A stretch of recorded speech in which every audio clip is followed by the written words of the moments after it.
انه بيشغل وردة جارتنا من البلكونة. ايه؟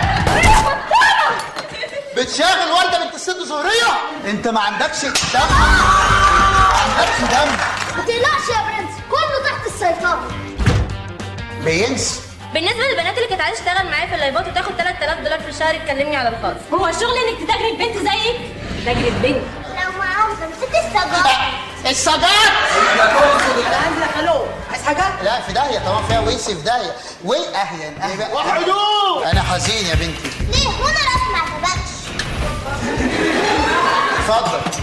عظيم والله العظيم. عاجبني ايه وهي؟ انت ازاي تتجرأ تيجي تتقدم لواحده من ورا ابوك؟ ايه ده؟ دي اللحمه على النار. ده تيك توك يا استاذ. مش عارف اعمل ايه تاني، ده انا ناقص اجيب له جواري، وجميل اللي مطلع عيني اللي انا دايما منه بعاني، وجليله مراتي الاموره بس الغلطه معاها بفوره، ولا ليلى مراد ولا متنوره، جدعه وطيبه مش فرفوره. انا بالك الاوضه؟ يعني لو عملت محتوى تعليمي على التيك توك هكسب فلوس؟ ولا يجيب لك دولار، كل المحتوى مكانها بس. يا بيبيعوا ايه؟ الناس دي كانت هترمي لي احسن فلوس كتير. على فضايحنا.